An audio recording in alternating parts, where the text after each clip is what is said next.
voici un autre rappel concernant la fonction quadratique.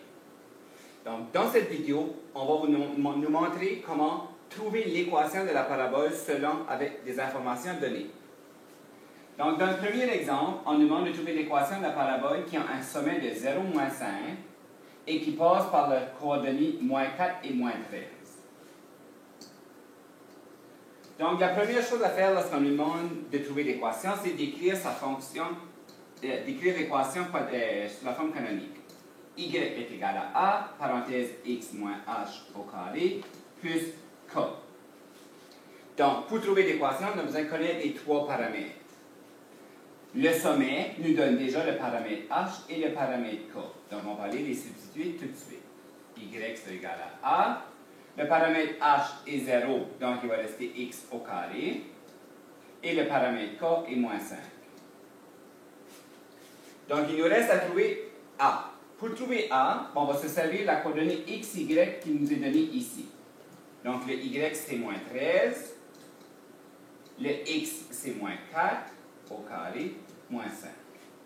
Si je prends le moins 5 et je l'envoie de l'autre côté, ça va donner plus 5. Donc, moins 13 plus 5, ça fait moins 8. Le moins 4 au carré, ça fait 16, donc 16a. Et à ce moment, on peut diviser par 16 de chaque côté pour avoir une valeur de a qui est moins 1/2. À ce moment ici, on connaît les trois paramètres a, h et k. Donc, y est égal à moins 1/2 x au carré moins 5. Donc, on vient de trouver l'équation dont on nous demandait de trouver. Le deuxième exemple est semblable au premier. Donc, on commence en écrivant y est égal à a x moins h au carré plus k. On prend les coordonnées du sommet h, k et on remplace. Y est égal à a x moins le moins 5, ce qui va donner un plus 5. Et voilà la raison pourquoi le paramètre h change toujours le signe de ce qu'on a dans l'équation ou qu'on sort. Et le paramètre k est moins 3. Le point, la coordonnée qu'on nous donne, c'est le moins 3 et le moins 11, donc on va remplacer. Moins 11 est égal à a, moins 3 plus 5 au carré, moins 3. Je prends le moins 3, je l'envoie de l'autre côté, donc ça devient plus 3. Moins 11 plus 3, ça fait moins 8. Moins 3 plus 5, ça fait 2. 2 au carré, ça fait 4, donc 4a. Il nous reste à diviser par 4. Et on a une valeur pour le paramètre a de moins 2. Donc, en connaissant a, h et k, on peut aller écrire l'équation dont on nous demandait. Y est égal à moins 2, x plus 5 au carré, moins 3. Et voilà ce qu'on nous demande de faire pour le deuxième exemple. Le troisième est un peu différent, mais on est quand même capable d'aller trouver son équation. Donc, on commence y est égal à a x moins h au carré plus k. Encore une fois, il faut trouver les trois paramètres. On nous dit qu'il faut trouver l'équation qui est congruente à y égale à 4x au carré. Donc ça veut dire qu'on veut une parabole qui est pareille. C'est-à-dire qu'on ne veut aucune transformation au niveau de l'ouverture et de la fermeture. Donc, elle doit rester ouverte de la même façon.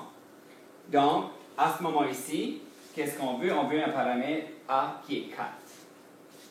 Mais là, il faut faire attention. Que ce soit un paramètre plus 4 ou moins 4, elle est congruente. La seule chose qui a changé, c'est qu'elle est tournée vers le haut ou vers le bas. Mais elle est restée congruente quand même. Donc, à ce moment ici, on ne sait pas encore si on veut un plus ou un moins 4. Mais on sait que la valeur numérique doit être 4 pour ne pas changer sa forme. On veut un maximum. Si on veut un maximum, automatiquement, notre parabole doit être tournée vers le bas. Donc, ça, c'est l'indice qui nous dit qu'on va avoir un paramètre a de moins 4 et non de plus 4. Donc, on peut éliminer ici le plus, à cause du mot maximum. Ensuite, son maximum est sur l'axe des x. Donc, si je me fais un petit croquis, donc j'ai un plan cartésien, le maximum se trouve sur l'axe des x, ici. Donc, si le maximum se trouve ici, le sommet, ça veut dire qu'il n'y a eu aucune translation verticale. S'il n'y a eu aucune translation verticale, ça veut dire que le paramètre K est obligé d'être 0. Donc, un autre indice, le K égale 0. Donc, un maximum sur l'axe des X m'a donné le moins 4 et m'a donné la valeur du paramètre K. Son axe de symétrie, c'est X qui est égal à 3. Donc, je sais que la droite qui coupe ma parabole en deux parties égales passe au point 3. Donc, on remarque qu'il y a eu une translation de 3 unités vers la droite. Donc, ça, c'est l'indice que H va être égal à plus 3. Donc, j'ai la valeur de A, la valeur de K et la valeur de H. Donc, je peux maintenant aller écrire l'équation comme il me demandait. Y est égal à moins 4. X moins la valeur de H qui est 3, donc moins 3 au carré, plus 0 que je n'ai pas besoin d'indiquer. Donc, voici 3 exemples à l'aide d'informations qui me permettent de trouver l'équation de la parabole.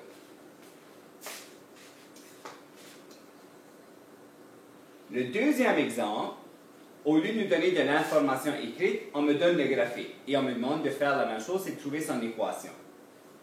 Donc, la chose la plus facile à faire, c'est toujours de commencer avec son sommet. Donc, on a trouvé le sommet. Juste ici. Les coordonnées du sommet, c'est plus 3, plus 2.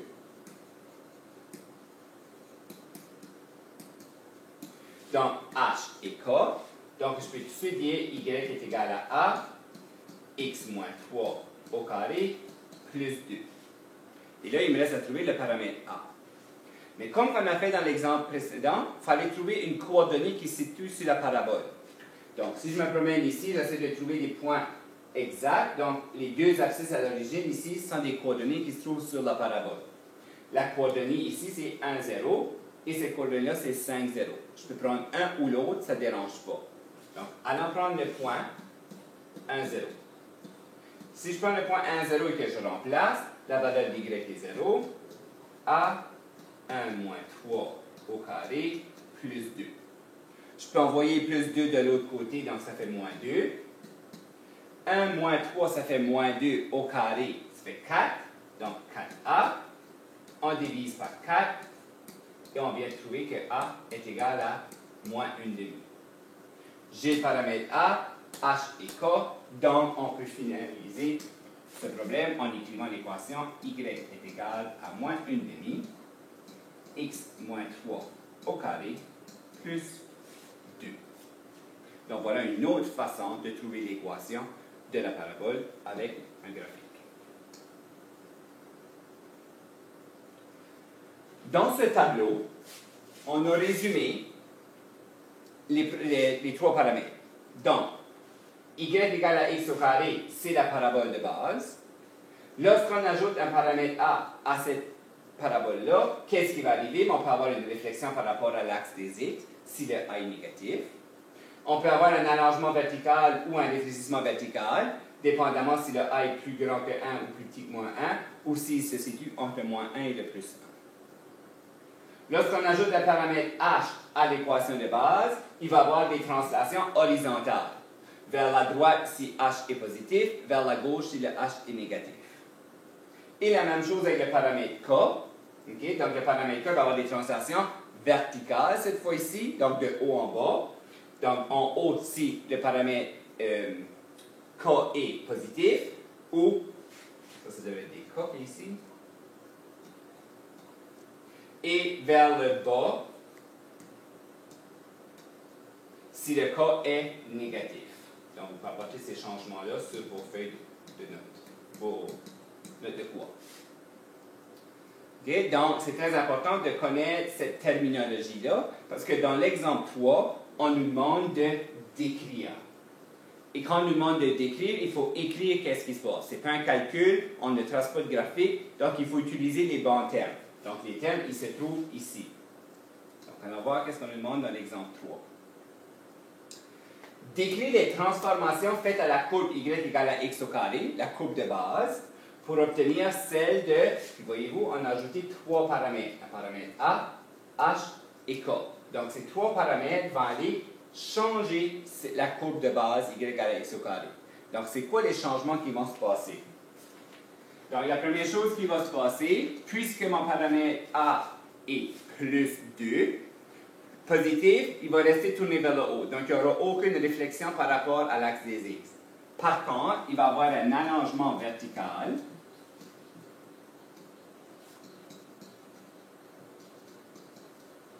d'un facteur 2. Donc, ça veut dire que la parabole va se fermer.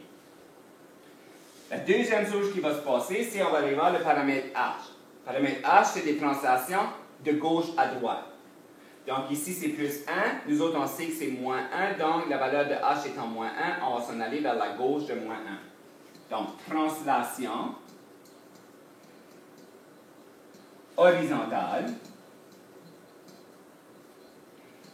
de 1 unité vers la gauche, puisqu'il est négatif. Et la dernière transformation, c'est le paramètre K, donc moins 3, translation de haut en bas, donc puisqu'il est négatif, c'est une translation vers le bas. Donc, translation verticale de 3 unités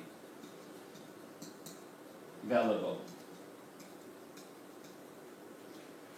Donc, voilà un rappel concernant la fonction quadratique et ses 3 paramètres.